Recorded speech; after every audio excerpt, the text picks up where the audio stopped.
I'm just going to give a few general remarks about the play and start with the questions of dating. Our best guess is that Shakespeare wrote Hamlet sometime between 1599 and 1602.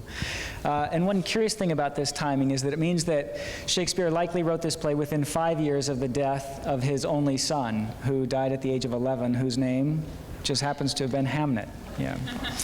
Now, if Shakespeare wrote Hamlet around 1600, as we guess, we don't know quite what to do with a bunch of references to a Hamlet play from the previous decade. Thomas Nash in 1589, Philip Henslowe in 1594, and Thomas Lodge in 1596, they all refer to a play by the name of Hamlet. And it doesn't seem to have been the one that we know as the play. So Shakespeare scholars have taken to calling this earlier play, which didn't survive and about which we know very little, the Hamlet. Meaning the primordial or the original Hamlet. Some people believe that the Hamlet was an early draft that Shakespeare wrote that he then fleshed out in writing the play that we now know. Others believe that the Hamlet was written by somebody else and that Shakespeare kind of borrowed from them in writing his own play. But whether Shakespeare wrote the Hamlet or not, it's pretty clear that he looked back to it when he was writing his own play. And that's not the only way in which Hamlet looks backwards. When we talk about Hamlet today, we tend to characterize it as a very modern-feeling play. But in Shakespeare's day, they talked about it quite differently because it draws on a number of theatrical devices that were outdated even when Shakespeare was using them. So the ghost, the play within the play, the dumb show, the madman, all of these are time-worn theatrical elements. And so while we praise the play for being modern, Shakespeare's contemporaries tended to praise it for being retro or old school. But in a way, this backward orientation is apt because Hamlet's a revenge play, and revenge plays are really old. They go all the way back to ancient Rome, where Seneca was cranking them out in the 1st century A.D. And Shakespeare knew Seneca's works and was undoubtedly influenced by them. In fact, we're still influenced by them today. Hollywood loves a good revenge story. And the formula hasn't changed a whole lot from the 1st century to the 21st century. You start with a wicked villain committing a reprehensible crime against an innocent victim.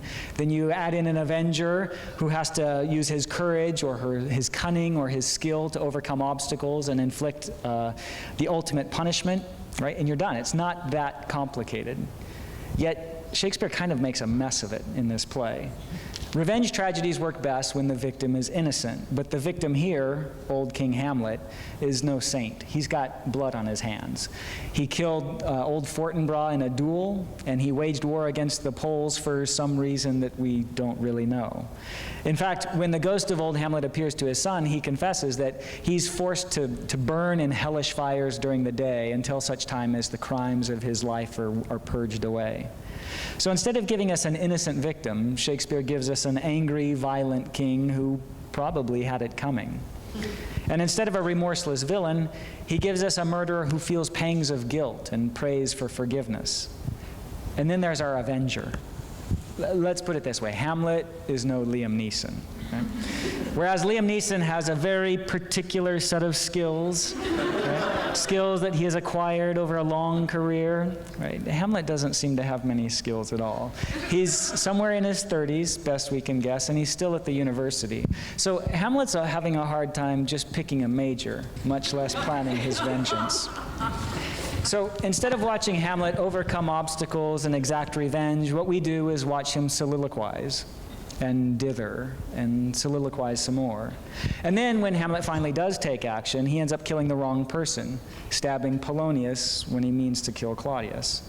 So now Hamlet's not the only one who needs to avenge his father's murder. There's also Laertes, Polonius' son. Plus there's young Fortinbras, whose father was killed by Hamlet's father, and he wants his revenge. So this proliferation of avengers unsettles the revenge experience. Instead of having a single unified story with a beginning, a middle, and a bloody end, we get 3 different stories, all of them tangled together. In one story, the primary story, Hamlet's story, Hamlet is the grieving son who needs to avenge his father. But in the other stories, the stories of Laertes and young Fortinbras, Hamlet's the one on whom vengeance needs to be visited. So Hamlet, in other words, is both the agent and the object of revenge. His dual role is compelling, but it really complicates the revenge experience. Because now we have to take into account not just Hamlet's position, but also the positions of Laertes and young Fortinbras. And because the interests of all these various avengers are at odds with one another, it's hard to imagine an ending that's going to be satisfying for everyone. One thing's for sure, Liam Neeson would not put us in this position. But we can't really blame Hamlet for this. After all, Shakespeare's the one who's writing the drama. And this kind of begs the question, how could Shakespeare make such a mess of things? It's not like the revenge formula is complicated. Give us a victim, give us a villain, give us an avenger, boom, we're done. It seems idiot-proof, yet Shakespeare, supposedly this great genius, can't seem to pull it off, at least not in this play. So what's up with that? One take, I suppose, is to say that Shakespeare just had an off day, right? The play just didn't quite come together the way he wanted it to. And, you know, we've all had days where things don't quite come off. But the problem with this approach is that it's hard to reconcile the sense of this as being a poor play with the almost universal consensus that this is a great play, right? There's no shortage of people that will claim that this is the greatest play that's ever been written in the English language. But how can this revenge tragedy be so good if it messes up the revenge part? Well, a handful of Shakespeare scholars have suggested that Hamlet is good precisely because it bungles the revenge bits. In their reading, what makes this play so powerful is the way it excites our desires for revenge at the same time that it critiques those very desires. It gives us what we want, the wild justice of revenge, while simultaneously prompting us to see that this might not be the best thing to desire. For these critics, Hamlet's irresolution doesn't come off as a failing or a flaw, but rather as a virtue. Here's a guy who's steeped in a revenge culture, a man who has every reason in the world to yerk his murderous uncle under the ribs, and yet he just can't give himself over. He can't get past these misgivings that keep rising up in his heart. So usually the suspense of a revenge story is whether the avenger will succeed in killing the villain. But Hamlet offers us an alternative form of suspense, whether Hamlet will succeed in embracing his role as an avenger, if this sweet prince will succeed in casting aside his moral qualms and making his thoughts bloody. And if we see the play's great struggle as not Hamlet versus Claudius, but Hamlet versus Hamlet, the moments when Hamlet tries to psych himself up become highly revealing. In almost every instance, the attempt seems misguided. So here's an example. A group of players arrive at the castle, and Hamlet asks them to perform a speech about a young man avenging his father's murder. So the player recites in gory detail a brutal revenge killing wherein young Pyrrhus hacks to pieces a feeble old man who can't even hold up his own sword. The player's speech would seem to underscore the emptiness and the cruelty of revenge, yet Hamlet tries to use it as a call to action. Or at another point in the play, Hamlet interviews a soldier who's on his way to fight for a patch of ground that's too small to inter all of the troops that will die in the action. Again, this would seem to emphasize the futility of violence, yet once again, Hamlet tries to use it as fodder for his revenge.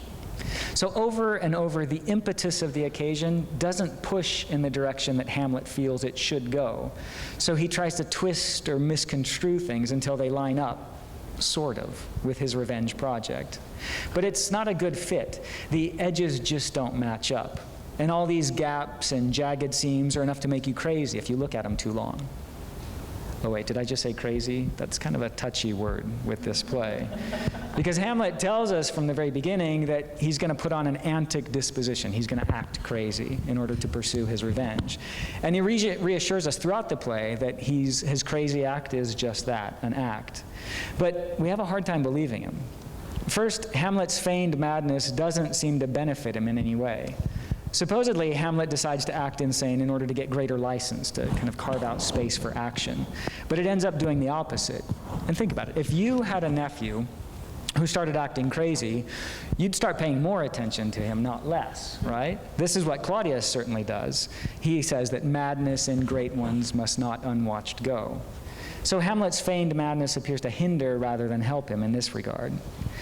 Second, Hamlet's antic disposition doesn't seem intentional because it ends up hurting a lot of innocent people. Hamlet plays the madman most when he's around his girlfriend, Ophelia.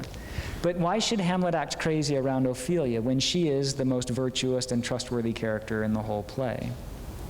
And lastly, Hamlet's bucking the trend if he's merely pretending to be mad, because Renaissance Avengers are supposed to be crazy. In most revenge tragedies from the period, the strain on the avenger proves so great that he snaps, ranting and raving like a lunatic. So to be a proper avenger in Shakespeare's day, you're supposed to be insane, not just playing at it. So this is one more area where Hamlet doesn't quite fit the mold, one more way in which his performance is slightly off. And all of these off-kilter elements, I think, is what distinguishes this revenge tragedy from the others that came before. This one gives us the bloody catastrophe that we expect, but in such a complicated way that we can't go all in. Like Hamlet, we have to struggle if we're to surrender to this revenge project. By the time the bloody finale arrives, we're not so sure this is a good thing after all. And this is the richness of this particular play. It's a revenge tragedy that pushes the revenge genre to its breaking point. It's a play that prompts us to question the very premise of its plot. Can murder be both the problem and the solution? If Hamlet, our unstable hero, teaches us anything, it might be that the line between madness and revenge is quite thin. Perhaps the upshot of all this anticness is that revenge is a kind of insanity itself. Thanks.